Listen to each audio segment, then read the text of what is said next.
Hoy babae, pag-aralan nyo kung paano tumanggap ng pagkakamali.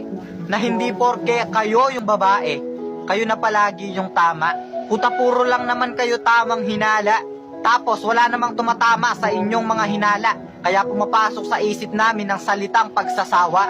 Tapos sasabihin mo kung mahal mo, hindi mo pagsasawaan. Putang ina, pagod na kaming masaktan. Kami yung nagsusori kahit kayo yung may kasalanan. Kapag kayong mga babae may kausap na lalaki, kaibigan. Pero kapag kaming mga lalaki may kausap na kaibigang babae, puta kabit.